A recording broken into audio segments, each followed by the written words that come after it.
안녕하세요. 매일 새로운 사연을 전해드리는 라디오, 데일리 라디오입니다. 사연 시작하겠습니다. 안녕하세요. 저는 결혼하고 아이 낳고 살고 있는 평범한 대한민국 남성입니다. 다른 분들이 쓰신 사연 매일 잘 들으면서 자고 있는데요. 제가 이렇게 사연을 쓰게 될 줄은 전혀 몰랐습니다. 어느 날 저는 퇴근하고 집에 돌아왔는데 엄청난 충격에 휩싸였어요. 갑자기 아내와 아이가 없어져 있었거든요. 집안을 살펴보니 아내는 자신과 아이의 옷가지 등 간단한 짐들을 트렁크에 꾸려서 집을 나갔습니다. 저는 깜짝 놀라서 아내에게 연락을 했는데요. 아내는 전화도 카톡도 아무 연락도 받지 않았습니다. 아내의 친정에 연락을 해봐도 아내가 아이와 어디를 갔는지 알 수 없다고 하더라고요. 저는 황당해서 경찰서에 실종신고를 하러 갔습니다. 경찰서에 실종신고를 하니 담당 경찰은 아내에게 바로 전화를 걸었어요. 아내가 그 번호는 받더군요. 아내와 통화를 마친 경찰관은 아내가 아이와 함께 지인의 집에 잘 있는 게 확인되었으니 실종 사건이 아니라고 합니다. 그리고 저를 돌려보냈어요. 제 모든 휴대폰 주소록을 뒤져 아내의 친척들과 친구들에게 연락을 해봐도 다 영문을 모르겠다고 했어요. 부부싸움이야 이전부터 늘상 있어 왔고 최근 며칠 동안 큰 부부싸움이 특별히 있었던 것도 아닙니다. 아내가 최근 들어 이혼을 해달라고 하길래 제가 안 된다고 한 적은 있었죠. 결혼 생활 시작 이후 저는 직장에서 성실하게 일하며 돈을 벌었고 아내는 집에서 전업주부로 살림하고 아이를 낳아 키우면서 잘 살아왔습니다. 제가 생각하기에 도저히 이혼을 할 이유도 없는데 최근 들어 아내가 갑자기 이혼 얘기를 꺼내면서 과다한 양육비와 재산 분할을 요구하는 것이 당황스럽기만 했어요. 저는 아내가 요즘 들어 뭔가 우울증이 걸려서 그런 것이라 생각했습니다. 아이가 유치원이나 학교도 다시 다녀야 하니까 아마 조만간 집으로 돌아올 것이라 기대했었죠. 하지만 그런 기대는 착각에 불과했습니다. 얼마 후 가정법원에서 제 앞으로 이혼소장이 날아왔거든요. 이혼소장에 써있는 아내의 주소는 주민등록지 주소 그대로이니까 저와 함께 살던 우리 집입니다. 저는 아내와 아이가 어디에 있는지도 모르는 상황에서 소장을 받고 나서 큰 충격을 받았지요. 저는 변호사부터 찾아다녔습니다. 제가 도대체 뭘 크게 잘못했길래 이런 일이 생긴 건지 황당했어요. 저는 외도를 한 적도 없고 가정폭력을 행사한 적도 없고 생활비 안 준 적도 없습니다. 주말에는 아내와 아이를 데리고 에버랜드도 가고 캠핑도 가면서 좋은 남편, 좋은 아빠가 되기 위해 최선의 노력을 다했어요. 근데 어떻게 하루아침에 이렇게 가출해서 무작정 이혼소송을 걸었는지 그 속을 도저히 알 수가 없었습니다. 정말 피를 토하는 심정이었지요. 하지만 정말 억울한 건 이혼이라는 게 내가 무죄임을 입증해야 하는 형사소송이 아니라는 겁니다. 내가 아무리 착하게 굴고 좋은 아빠, 좋은 남편이 되기 위해 최선의 노력을 다했다는 건 아무 도움이 안 되는 거더라고요. 나중에 알게 된 사실은 굉장히 어마어마했습니다. 아내를 지배하는 배우 세력이 있었거든요. 그 배우 세력은 저희 부부를 이혼시키면 경제적인 이익을 얻게 되는 구조였습니다. 요즘 알아보니 분명 잘 살고 있었는데 전업주부 아내가 갑자기 유치원이나 학교를 다니는 아이를 데리고 가출해서 행적이 묘연해졌다가 이혼소장이 날아오는 경우가 정말 많다고 하더라고요. 보통 이런 경우 배우 세력은 사이비 종교나 불법 다단계 회사더군요. 제 아내도 이런 사람들의 지배하에 들어간 것으로 보여졌어요. 이혼 과정에 있어 실제로 제 싸움 상대는 아내가 아니라 배우 세력이었습니다. 저희 가정은 주말에 캠핑도 자주 가고 여름휴가 때는 해외여행을 가기도 했습니다. 그 경비는 모두 제가 댔고요. 아내는 전혀 나가서 돈을 벌어야 하는 부담 없이 살아왔습니다. 저는 가정적인 남자로 아이들과 잘 놀아주고 아내를 챙기는 스타일이었어요. 아내는 아이를 유치원이나 학교에 데려다주는 정도의 일만 하며 편안하고 안락한 생활을 했습니다. 나중에 알게 된 사실이지만 아내는 자상한 저에게 만족하지 못했다고 하더군요. 차라리 남편이 어디 가서 바람이라도 피우고 집에 안 들어오면 좋겠다고까지 말했습니다. 처음에는 이런 생각을 도저히 이해할 수 없었죠. 저는 퇴근 후에 집에 돌아오면 집안일도 도와주고 설거지를 해주기도 했습니다. 청소도 하고 마트 가서 장 보는 것도 도왔습니다. 아이의 공부도 신경 쓰이니 직접 아이가 어떤 학원을 가야 하는지, 집에서는 어떤 학습지를 시키면 좋을지도 알아봤었지요. 퇴근 후에 아이를 직접 공부시키기도 했습니다. 하지만 아내는 그런 행동들이 마음에 안 들었다고 해요. 제 행동들이 자신을 과도하게 통제하는 것처럼 느껴지고 숨도 못 쉬는 기분이었다고 하더라고요. 저는 아내에게 체크카드를 쓰라고 줬습니다. 그래야 돈을 함부로 쓸 수 없고 어디에 돈을 쓰는지 확인이 되기 때문이에요. 체크카드를 쓰면 집안 경제 상황을 점검하고 계획을 세워나가는데 효과적입니다.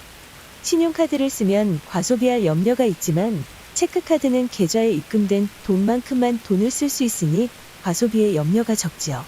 저는 나름 정당한 이유가 있었고 아내도 동의하는 듯 보였습니다. 하지만 그건 겉으로 보여지는 모습이었고 속마음은 달랐나 봐요. 아내는 제가 자신을 믿지 못하고 통제하는 것이라고 생각했어요. 자신의 모든 소비 활동이 실시간으로 저에게 문자 메시지로 알려졌으니까요. 이제 와서 생각해보면 물건을 사면서 제가 알게 되는 것에 신경이 안 쓰일 수는 없었을 것 같네요. 결혼 초에는 아내가 알뜰하고 성실한 저에 대해 우호적으로 생각했습니다. 제가 절약하는 습관을 들이면 좋다는 말을 했을 때에도 동의했거든요. 그러나 시간이 갈수록 뭔가 생각이 달라졌나 봅니다. 아이가 어린이집이나 유치원에 가서 다른 엄마들을 만나서 어울리다 보면 스타벅스나 백화점 음식점에 가서 현금이나 신용카드를 확확 써대는 엄마들을 보고 내심 부러웠다더군요. 황당했습니다. 자기는 비참하게 살고 있는 것 같았다고 하더라고요. 다른 엄마들과 어울리며 아내는 다른 엄마들에게 얻어먹었던 만큼 자기 차례가 왔다 생각되면 자신도 체크카드를 쓰곤 했는데요. 때때론 백화점에서 좀 비싼 물건도 다른 엄마들을 따라갔다가 척척 구매하는 모습을 보며 저는 기겁할 수밖에 없었습니다. 저는 제 점심값도 아껴가며 절약하고 택시도 잘 안 타고 지하철만 고집하는데 아내가 체크카드로 스타벅스나 백화점 같은 곳에서 몇만 원 이상의 결제를 계속하는 것을 용납하기 어려웠어요. 이 돈 몇만 원을 벌기 위해 제가 얼마나 죽을 힘을 다해 일을 하는데 말입니다. 아내는 집에서 편히 지내면서 아줌마들이랑 놀러 다니기만 하는데 큰 돈을 계속 쓴다는 걸 도저히 이해할 수가 없었습니다. 저는 그럴 돈으로 우리 아이 교육에 쓰는 게 맞다고 생각해요. 아니면 부모님 용돈이라도 조금 더 드리는 게 맞지요. 저는 아내에게 잔소리가 늘어갔습니다. 지금은 우리가 미래를 위해서 저축을 해야 할 시기라고요. 아내는 자괴감을 느끼다 못해 분노로 변하기 시작했습니다. 소장에서 이혼 사유 첫 번째로 든 내용도 바로 이 내용이었어요. 아내는 결혼 생활이 잘못되었다고 느꼈답니다. 아내가 자기는 전혀 사치스럽지 않은 사람이며 자기를 위해 비싼 옷 한 벌 산 적 없고 명품 가방 같은 것도 산 적이 없다고 주장했어요. 아이가 태어난 이후 오로지 아이를 위해 살아왔고 돈도 오직 아이를 위해서만 써왔는데 아이가 커서 유치원에 가게 되니 이제야 좀 시간이 남아서 기분 전환이 필요해 스타벅스에 가서 동료 엄마들과 커피를 마신 것이 전부라고 하면서요. 제가 자신을 철딱선이 없는 여편네 취급하며 비난을 퍼부었다고 주장했습니다. 그리고 제가 집안일을 도와준 것에 대해서도 딴지를 걸었어요. 제가 좋은 마음으로 아내 고생할까봐 도와준 건데 아내는 집안일을 도와준다면서 화장실, 주방, 싱크대, 찬장 등등 집안 곳곳 여기저기를 참견 안 하는 곳이 없다며 숨막혀 죽을 뻔했다고 하더라고요. 집에서 자기 맘대로 놔둘 수 있는 부분은 아무 곳도 없었다고 하네요. 그리고 아이 공부를 봐준다면서 은근히 그동안 아이 공부를 제대로 안 시켰다며 은근히 자기를 비하했다고 불평을 했습니다. 자꾸 공부 관련해서 닥달을 하고 아이가 유치원에서 뭐 했는지 꼬치꼬치 물어보니 아이도 아빠를 힘들어한다고 했어요. 이건 저도 처음 듣는 소리라 당황했습니다. 아이도 나름 생활이 있기에 학습지가 좀 밀릴 수도 있고 아직 구구단을 못 외울 수도 있는데 제가 혼을 낸 것 가지고 그러더군요. 제가 밖에서 가진 고생을 다하고 온갖 굴욕을 참아가며 일해서 돈을 버는 동안 도대체 너는 집구석에서 뭐 했냐는 말을 싸우면서 한 적이 있었는데요. 그걸로 저를 밀어붙입니다. 성실하고 자상한 남편을 가장해서 자기를 괴롭혔다며 구구절절 써놨더라고요. 아내의 가출은 아주 옛날부터 생각 중이었던 것 같습니다. 저에 대한 증오심을 차근차근 키우면서요. 그러던 중 아내에게 접근하는 세력이 있었습니다. 보통 함께 어울리는 엄마들 중에 친한 언니가 그런 역할을 맡곤 하지요. 저한테도 몇 번 얘기한 적이 있었습니다. 같은 전업주부인데도 행동이며 소비 씀씀이가 너무나 자유롭고 여유가 있어서 멋지다고 칭찬을 종종 했었거든요. 아이가 유치원에 가 있는 낮 시간 동안 자기를 새롭고 알지 못하던 곳에 데려가 자유롭고 즐거운 체험을 시켜준다고 말했던 것 같네요. 핫하다는 무슨 종로 익선동에 가서 고풍스런 골목의 전통 한옥에서 신기하게 담아져 나오는 파스타도 먹어보고 호텔 스파에 가서 마사지도 받아봤답니다. 백화점에 가서 명품 옷이랑 가방도 구경하고 비싼 케이크도 사 먹었다네요. 저한테 한참 하던 얘기가 그거였어요. 그 언니의 남편이 특별히 돈이 많아 보이지는 않는다고요? 그러면서 왜 자기와 차원이 다른 생활을 하냐며 하소연을 하더군요. 저는 기가 막혔습니다. 저한테 은근히 눈치 주는 거잖아요. 자기는 저를 만나서 인생을 허비했고 앞으로도 허비할 것 같다고 하더군요. 언니는 자기가 왜 힘들어하는지를 정확히 잘 알고 있는데 남편은 가장 가까운 사람인데도 불구하고 통하는 느낌이 없다고 했었죠. 남들은 자기가 성실한 남편 만나서 아이 낳고 행복하게 잘 살고 있다고 말하지만 사실은 매우 힘들고 그걸 어떻게 설명할 길이 없어 분통이 터진다고 했어요. 어느덧 언니에 대해 저에게 말하는 빈도가 줄어들었습니다. 그리고 저에게 말을 잘 안 걸기 시작하더군요. 아마도 그 언니에 대한 의존도가 굉장히 높아진 것 같아 보였습니다. 체크카드를 쓰면서 굴욕적으로 살아왔다고 느낀 아내는 멋진 언니를 만나서 자기 인생을 되찾았다고 생각했나 봅니다. 그 언니가 세력인 줄도 모르고 말이죠. 그 멋진 언니는 목표를 위해 다음 단계로 나아갔습니다. 자기가 몸담고 있는 사이비 종교나 불법 다단계 업체를 소개하면서요. 아내는 그 언니에게 정신적으로 크게 의존하게 됐고 그 언니의 손에 이끌려서 그런 시설로 가게 됐어요. 제 아내는 사회생활을 많이 안 해봐서 그런 사람 많은 장소에 가면 낯을 많이 가리는 성격입니다. 아마도 많이 위축되어서 그 언니에게 의존도가 높아졌겠지요. 그 사이비 종교 단체인지 불법 다단계 업체인지는 기존 회원이었던 언니를 통해 제 아내를 손쉽게 지배하게 됐을 겁니다. 아마도 사이비 종교의 교리나 불법 다단계 업체의 비즈니스 플랜 같은 것에 압도되었겠죠. 정신 놓고 들으면 누구나 혹할 만한 것들입니다. 그러면서 저에 대한 증오심이 날이 갈수록 더 커졌다고 하네요. 그 언니는 제 아내에게 하루빨리 이혼해서 여기 와서 자기처럼 멋지게 살아나가라고 했답니다. 그리고 아이를 데리고 가출하라고 지시했다고 하네요. 아내는 그냥 꼭두각시였습니다. 이게 사건의 전말이었어요. 이렇게 아내는 어느 날 갑자기 저에게 아무런 사전 통보 없이 아이를 데리고 집을 나갔지요. 그 언니가 소개해준 무슨 합숙시설 같은 곳에 들어갔다고 합니다. 그리고 그 단체에는 또 전문 소속 변호사가 있다고 하더라고요. 저한테 이혼 소장을 보낸 게 그 변호사 짓이었다는 걸 나중에 알게 됐지요. 제 아내는 착수금 돈이 없어서 변호사를 선임했을 리 없다고 생각했는데 그게 다 배우 세력이 있으니 가능한 일이었습니다. 그런 사이비 종교 같은 곳에서 여자를 꼬드겨 이혼시키는 경우가 많다 보니 정해진 루틴이 다 있는 모양이었어요. 보통 착수금을 제대로 낼 수 없는 딱한 처지인 경우 착수금을 아주 적은 금액 혹은 나중에 분할해서 낼 수 있게 해줍니다. 그 대신 재산 분할이나 위자료를 받은 돈에서 높은 비율로 책정하고 떼먹지요. 솔직히 아이를 아내가 데리고 있으니 저는 무방비 상태로 거액의 양육비를 지금 당장부터 보내라고 압박을 당했습니다.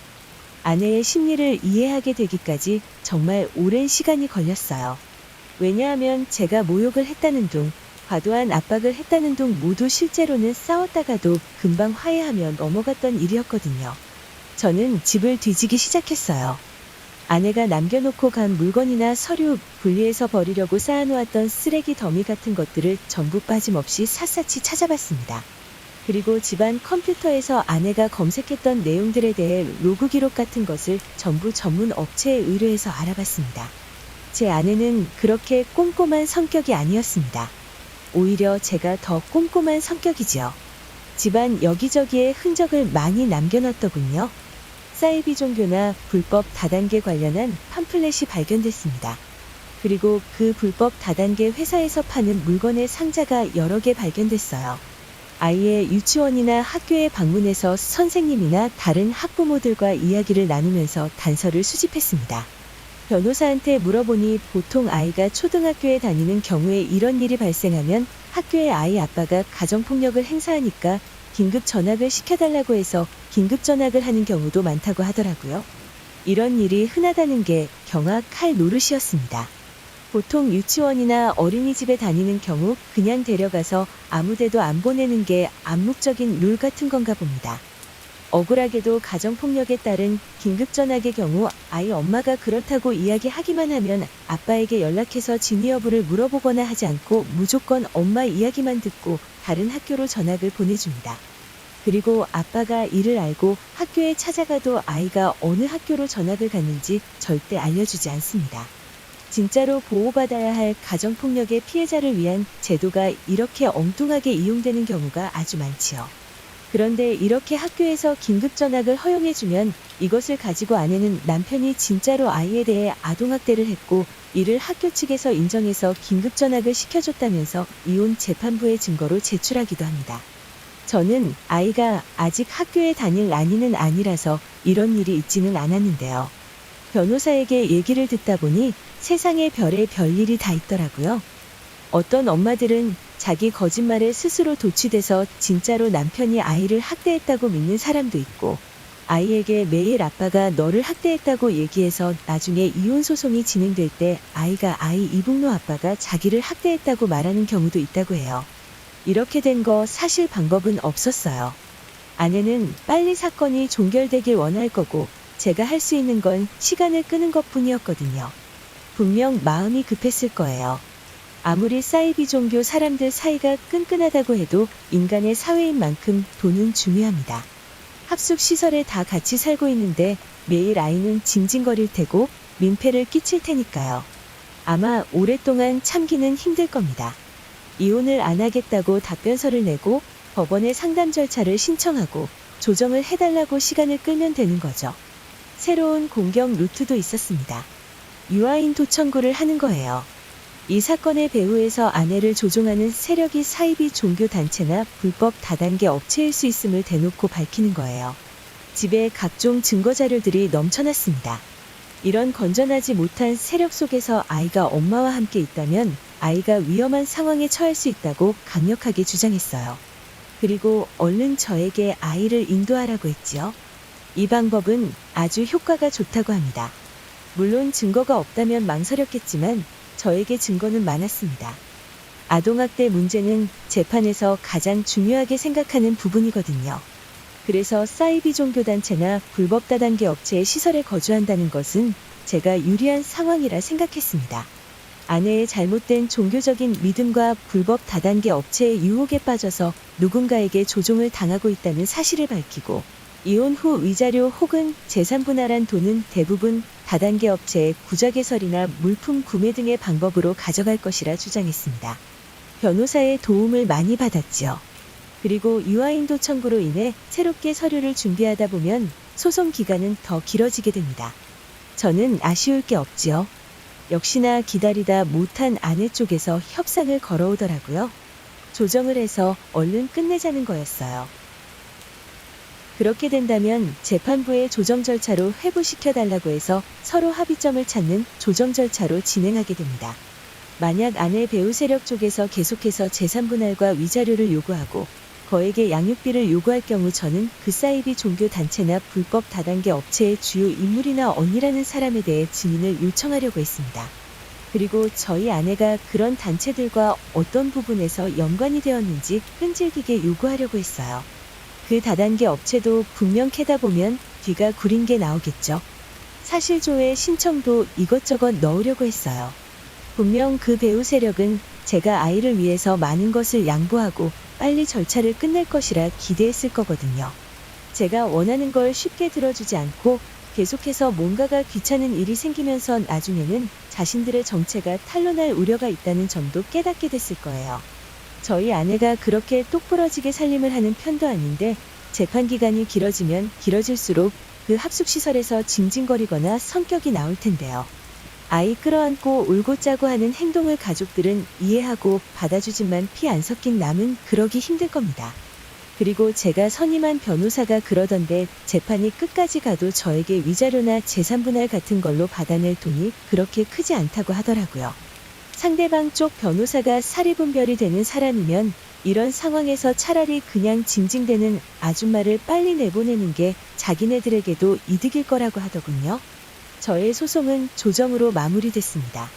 제가 강력하게 주장한 건 아이를 반드시 제가 데려오는 거였어요. 저는 한번 저런 쪽에 발을 들인 사람은 결코 헤어나오지 못한다고 굳게 믿는 사람입니다. 이혼을 안 하고 다시 결혼 생활을 한다고 해도 언젠가는 다시 거기로 갈 것 같고요. 그렇게 된다면 아이는 이상한 사이비 집단에서 이상한 사상을 주입받으며 자라날 수밖에 없겠죠. 게다가 저는 이번 사건을 통해 제 아내를 확실히 알게 됐습니다. 분명 아이를 볼모로 저에게 돈을 평생 뜯어내려고 할 거예요. 제가 돈을 만족할 만큼 지급하지 않는다면 엄마가 잠시 어디 간 사이에 누군가에게 학대당할 가능성도 있고요. 상상만 해도 너무 끔찍했습니다. 제가 아이를 데려오면 제가 아내에게 양육비를 받는 것이 맞는데요.